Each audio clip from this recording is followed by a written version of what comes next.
Hello again, and please excuse my peculiarities in English.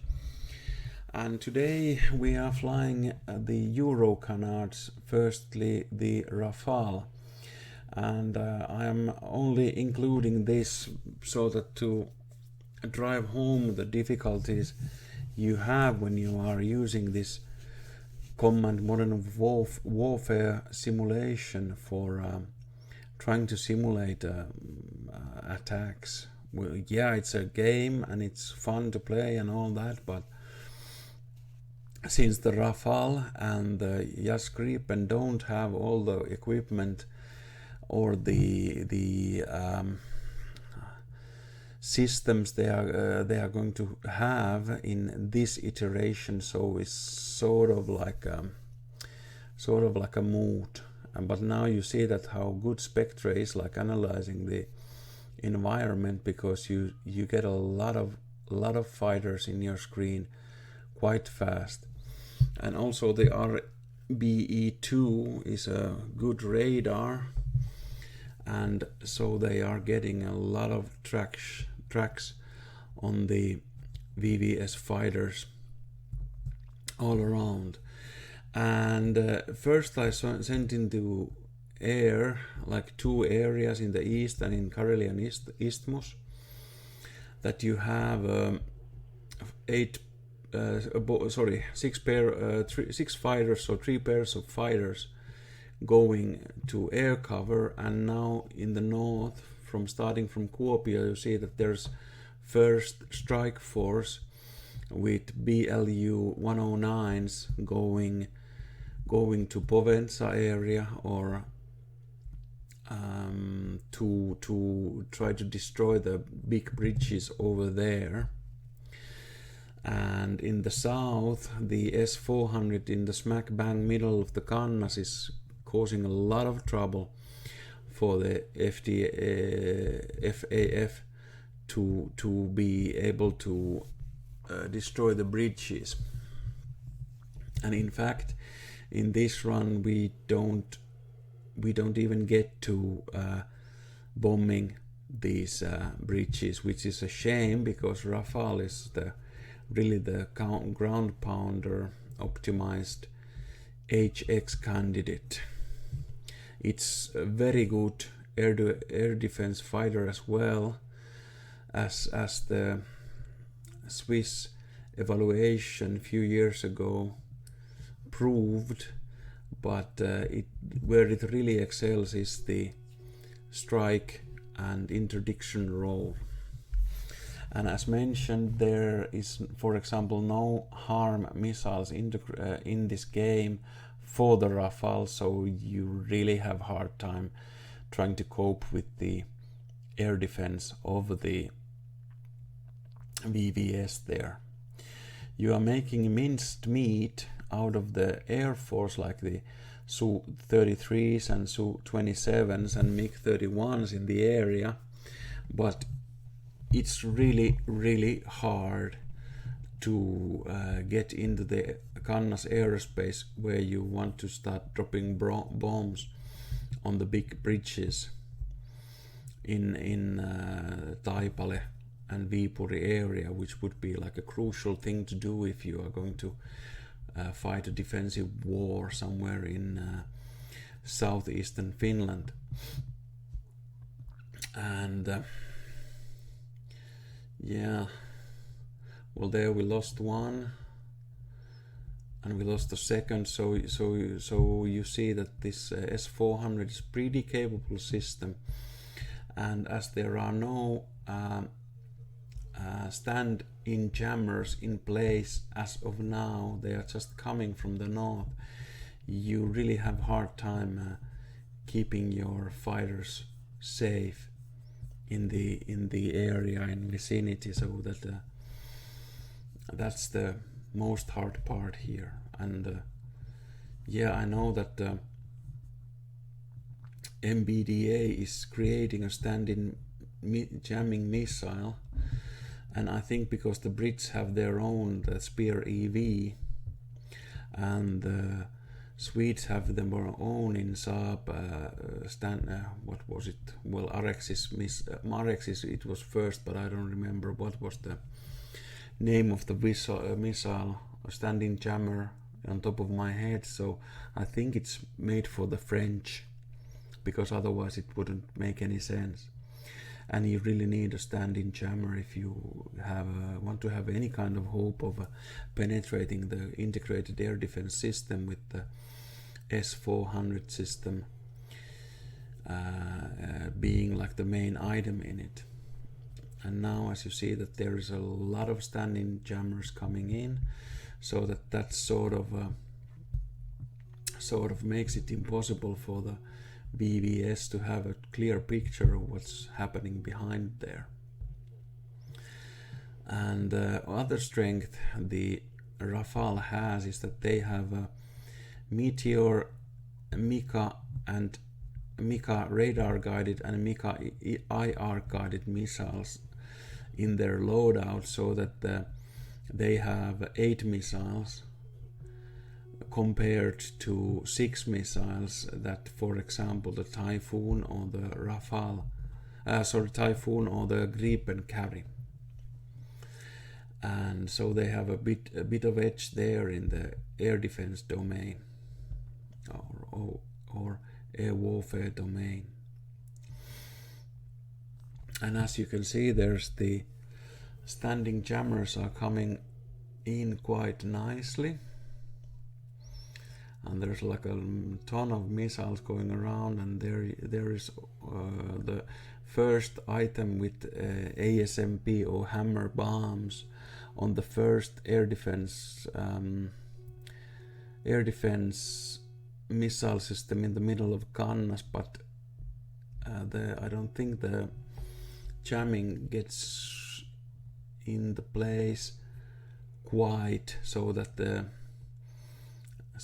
they don't manage to destroy and there goes another Rafale. And also in the northern part of the map you see that there's a big air fight with the Su-33s there that came from north, and yeah, there's clearly hell to pay.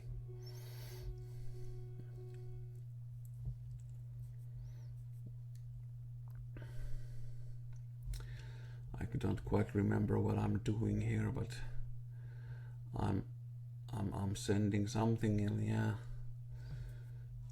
happening, yeah, and there's 2 meteors and 1 fighter in the air, and there's the, yeah, I think I'm sending in some standing jammers more to more hindrance the air defense capabilities of the VVS.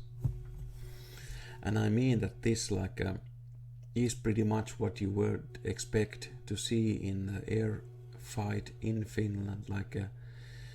The S-400 systems can do all kinds of mayhem for the most part in Finnish area, and in fact later on in this scenario they shoot down with S-401 one Rafale that it's like landing on the Jyväskylä air base, so it's a constant and present threat all the time you are trying to fly in the area. So that way the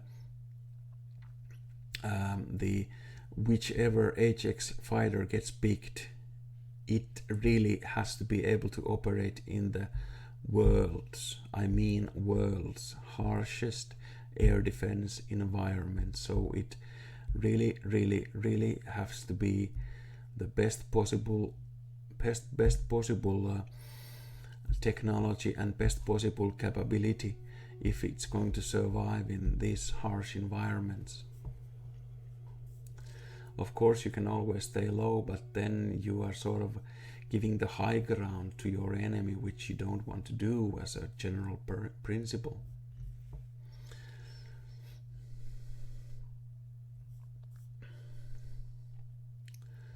And this is what's happening in the south. I'm just sending the EV standing jammers to go a run around so that we can keep jamming these VVS assets and try to leave as little as possible gap there, so that there's like somebody's jamming all the time, so that the radars have a hard time picking up targets towards the northwest. But as you can clearly see, every HX candidate just makes minced meat out of the Russian Air Force, but the S-400 is a bit of different thing. And I think this is pretty much the reality, because in the latest rounds of Russian military exercises this year, when they were fighting the Nordic countries, so that they practiced like fighting the war in the Leningrad military district against Finns and Swedes, they went on from the assumption that they are fighting technically superior air force. So I think we can take that as a nod for any HX contender, that they feel that they are going to be fighting uphill if and when if they start fighting a war in these areas. Okay, and there we have one yellow Rafale now. That Rafale got hit and it lost one engine, but as you can see, the benefit of twin engine fighter, you sometimes get to fly them back. If you have a just like single engine fighter, say F-35 or JAS Gripen, the plane is lost. It cannot stay airborne if it doesn't have engines. But with the twin engine ones like Typhoon, Rafale or Rhino, you can just like drop most of the ordnance away, and you can still after that you are sure that you are able to limp back to the Air Force Base for repairs. So that's one thing that's one thing that would be good to have a twin engine fighter and operate it like still, as it was a change from MiG-21 and Saab Draken to when they changed into the FA-18 Hornets way back in 90s, that they had a twin engine aeroplane. But not that it has helped too much, because I think we have lost in accidents one or two fighters, and the other one was in fact lost when they were trying it out, because they had repaired the fighter after an accident, so then they lost it for good. So I guess that they tried to mate the front end of FA-18A into the C framework, and it seems that it didn't quite work out because they haven't tried it since. Okay, enough for me blabbering. What's happening there? The bomb droppers are still going on their route, and there's the jamming in place, and also Mexico 29 flight has 4 Mikas and 4 Mika IRs, so I feel confident that I can push them a bit further east so that they can cover for the bombers on the way in. And there's a new missile shooters and bombers coming in. Yeah, it would be nice to if you could see what I'm doing there, because I don't quite like remember that. Oh yeah, I sent in more jammers, because it seems that I lost control with some of the jammers, and that's like a thing when you're doing everything by yourself, and these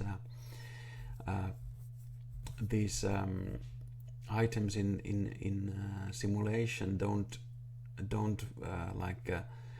act on their own volition. So now I lost the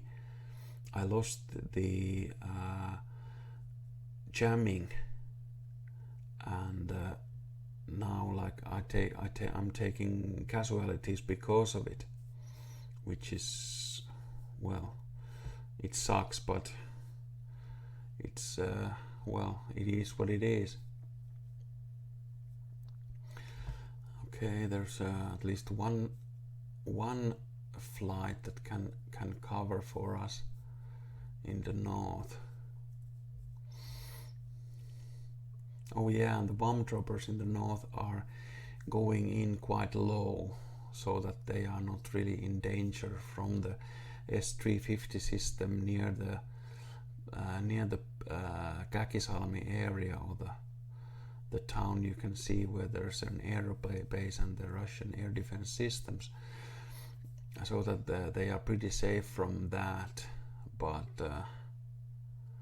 yeah, you can say, and yeah, I'm looking that, yeah, you can send this in because they don't have that much missiles anymore. And then there's a lot of stuff happening in the north, and I think it's right about now that the S-400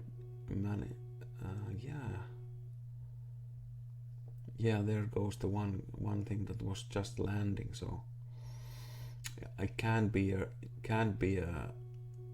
I don't think it was a air-to-air missile. I think it has had to be a surface-to-air missile there, because it has such a range. Because nobody in VVS Air Force has been able to penetrate that deep into Finnish airspace yet. And now there should be, okay, there's again Splash 2 MiGs or Suhois there, and there are jammers are flying around. So now I'm just like, should be waiting to get in the bomb droppers, but it doesn't. I cut it out before it happened because it didn't seem that this one is going to work out either. But I think I'll try to make this like put in scoring for this scenario and release it if people want to play it, so that well, maybe have some more input, like how you should do it, because I'm just a single guy with without no real experience for this sort of thing. Okay, we lost one fighter again. I think we have lost like 7 so far, so, and that's number 8. So there's half of our bombs gone in the north, so we can only hope to drop this one bridge or 2 bridges over there, but it has a 1,000 kilo BLU 109s, which should be ample of explosives to drop those bridges. But yeah, as I said, this is hard going. It's not easy, like easy going with this simulation. It's quite how do you say, quite harsh, so that you really have to try to do an okay, now that I think that was number 9 lost, and that's the first fighter I have lost to the S350 system over there, so we just got in too close. So I'm guessing you should just like throw out these jamming missiles like they are confetti, so that there is like no possibility for the air defense to work like in any kind. So that's maybe how you could do it, or just concentrate on the north or the south part and not try to get like a too big of a pie of the slice of the pie, because It's not like I'm really able to juggle all the balls here. Okay, that's number 10. So far I think I've lost like 8 to 10 Rafales, but this is winding down, so I'm getting a bit fed up with this, and I'll get back to this when there is harms and all the other knickknacks for the Rafale and Gripen, and especially after they have the Rafale Standard 4 available, because this is sort of now the old standard, and if the Finns get the Rafale picked, it's gonna be the FR4 standard, which is of course more advanced than the current one, and of course you need to have all kinds of weapons packages there to be able to operate in this kind of environment. So maybe I guess that this was mostly a demonstration, like how bad this air defense area is, like how hard it is to operate here. Okay, there's some more bombs going in, and I'm not sure if we get to see that when they land, but yeah, maybe.